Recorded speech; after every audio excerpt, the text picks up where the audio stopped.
Hello one and all, this is Soulful Lordy, James Bullock, once again with another video game first impressions.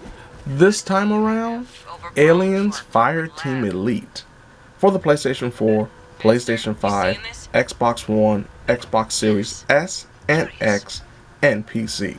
Aliens Fireteam Elite is a co-op third-person shooter that allows for players to team up with friends or randoms or just AI to go through the colony that sees the aliens taking over a destroyed and uninhabited refinery station. Now, like most third-person shooters, you go out with whatever character you're playing as. In this case, you have the ability to create your own character with a limited amount of creation tools and pick up to one of 4 classes. Now, there is a 5th class apparently after you do beat the campaign, but the base 4 classes are not only varied, but very effective. You can play as the gunner, who specializes in assault rifles, whereas the demolisher is the tank of the team that can utilize flamethrowers and grenade launchers. Or you can enter the recon class and be able to snipe enemies from afar, or the technician, who is more of a support character thanks to one of his special abilities, as well as a very overpowered shotgun to help clear out enemies. And one of the special things about every class is that these characters have these special abilities, 2 special abilities. And in the case of the Demolisher, one of these special abilities is to be able to shoot off a bunch of homing rockets. The Technician, on the other hand, has the ability to set up a sentry turret that stays as long as the enemies don't destroy it. Now, these abilities can also be upgraded and complemented. These traits unlock as you progress and gain experience points associated with the class that you're playing as, and some of these things, such as going back to the Technician, can increase something like the duration of the sentry or the firepower of the sentry, or even turn it into a flamethrower if you want it to be, instead of just shooting bullets. With the ability to switch classes whenever you're not in a mission, allows for the player to not only learn what works for them, but also gives you a plethora of different abilities, because certain abilities are able to be spread across no matter what class you're a part of. So you could be a Demolisher that can utilize some of the abilities of the Technician, because that is a universal tech ability. Also, what is upgradable are the weapons themselves. There are not a plethora of weapons available, and only certain classes can have certain weapons. But the utilization of these weapons in battle increases not only their stats, but also some abilities like reloading faster, and even something like the first 3 shots of your shotgun will actually cause explosions when they hit an enemy. But for all the customization and upgrade options, the question is, how good is the gameplay? And thankfully, it's actually very strong. The gunplay is intuitive. A majority of the time you are hitting enemies, they're hitting you, and it's very obvious when it's about to happen. It doesn't feel like there's a lot of cheapness when it comes to deaths. And if you take your time and you have a good squadron, you can pretty much make it through any scenario. But there will be times when these scenarios get tough, even on standard difficulty. And one of the main reasons for the difficulty boost is the fact that this game features a lot of special alien variations. You're facing a variety of xenomorphs that will show up, the prowlers that hide in corners and pounce on you at any given moment, or even a drone that will show up and swat you or knock you down or even pounce you, and then slithers away to hide for a few minutes only to show up again until you are able to kill it. The enemy variation actually progresses as you move through the campaign, and it makes it feel like you have to adapt a lot more because you don't know what to expect. Unfortunately, there aren't any boss battles to culminate some of the bigger moments, especially in the campaign, which is very disappointing, because a lot of these enemies that do show up, especially the bigger, badder ones, could have been saved for a monumental boss fight if they wanted to. But unfortunately, they just show up and they really kind of filter into the group and the pool of enemies, and then become normal after you face them a few times. The AI is perfectly fine and acceptable, both ally and enemy, though the enemy AI can be kind of predictable in terms of its routes and the way it comes at you, which makes it pretty easy to pick off a majority of the grunt attackers. And then there are ones like the Spitter that kind of hangs back and spits at you, and it becomes very obvious what they're doing and where they're at, and leaves themselves wide open to be attacked. And then you have the Synths, who perform more like human adversaries, where you have to utilize the game's cover system to really pick them off.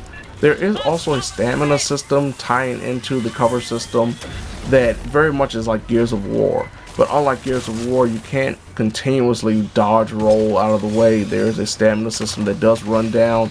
So usually you can only do 3 dodge rolls before you have to wait for your stamina to replenish, which can be very detrimental if a warrior shows up out of nowhere and is chasing you.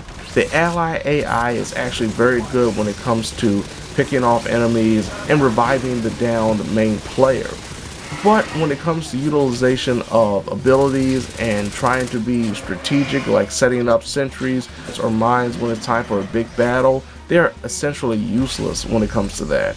So during the higher difficulty campaign missions, or just the later campaign missions, even on standard, they pretty much become ineffective, and it is imperative that you team up with human allies if you want to succeed.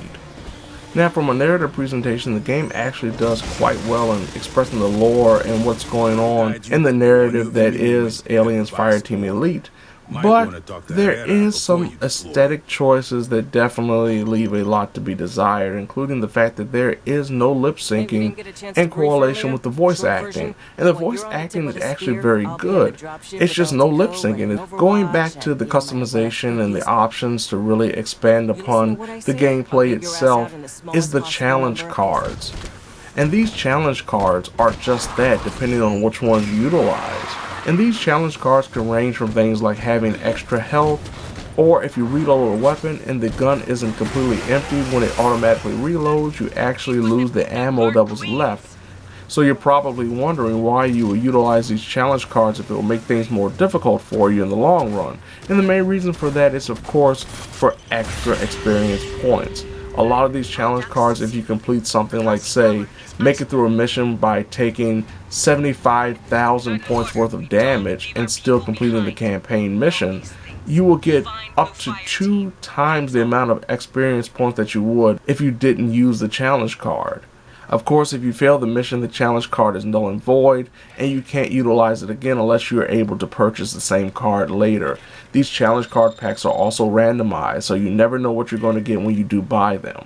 Another thing is the daily challenges that show up, with 3 daily challenges usually allowing for players to complete, say, land 50 headshots or win 3 matches with a gunner, and get some points that you can use to buy extra stuff from the shop, including those challenge cards, or cosmetic items like emotes or special items you can put on your character. There are also hidden resource caches that are a part of each campaign stage, and if you can find one, they will too give you cosmetic items, extra points, and maybe even a new weapon attachment. Also, from a single player aspect, is the fact that the game only features 2 modes. You have campaign and horde mode, and horde mode is essentially just like every horde mode you've played in the past. One thing that would have really helped the overall longevity of this game is if they had something like a campaign versus mode like they did in Left 4 Dead, where one team could play as the special xenomorphs in hopes of taking down the elite team. Technically, the game is definitely rough around the edges. This is essentially a budget title, a game that is released at $40. From a connectivity perspective, the majority of the game is actually very strong. And one of the things that I was greatly impressed with is the fact that if the game does lose connection to certain players, if you're playing in the middle of a campaign and the people that you're playing with drop out or you lose connection, the game automatically fills them with AI instead of having to restart the entire campaign mission. But on the opposite end of the spectrum, depending on the connectivity quality of the people that you're playing with, the game can stutter. This is coupled by the fact that, especially in some of the other missions past the second campaign stage, there are only 4 overall campaign missions with 3 sub-missions per campaign mission, so that means there are 12 total missions to play. Thankfully, the game never hard crashed or it completely disintegrated when it came to playing a game online with people, but there was definitely some noticeable stuttering and issues in regards to the connectivity quality. One of the bigger issues was the graphical glitches. Sometimes areas just wouldn't even load. Like, I was literally fighting on an invisible see-through world. There are also sound glitches that can happen. For example, in the first mission, the sound completely cut out outside of the music that was playing once in the background and now was in the foreground, and every other sound was in the background. Another sound issue was guns continuously firing even though we were just walking around doing absolutely nothing. Overall, Aliens Fireteam Elite is actually a very solid co-op third-person shooter. It's not setting the world on fire, it doesn't have a lot of modes and things to keep the players coming back for more, other than the fact that you can grind and upgrade all of the classes and get to their maximum potential. But beyond that, there's not that much else you can do after you completed the campaign, after you played through Horde mode a couple of times. But for $40, it's a very solid budget title in this grand world of so many other co-op multiplayer shooters, and one of the better alien game experiences that I've had in quite some time. It's not something that you need to rush out and get right now, but if you enjoy cooperative third-person shooters, if you have friends that do so as well, this is a fun time to be had for a couple of nights over a weekend that doesn't break the bank to enjoy. So there you have it. This has been Soulful Lordy, James Bullock, once again with another video game first impressions. Aliens Fireteam Elite for the PlayStation 4, PlayStation 5, Xbox One, Xbox Series X and S, and PC. Now if you don't mind, the clock is ticking down and we're trying to get our butts out of here before a xenomorph brood overwhelms us. And if we can't get to the elevator in time, we will have no choice but to say, "Oh Lordy."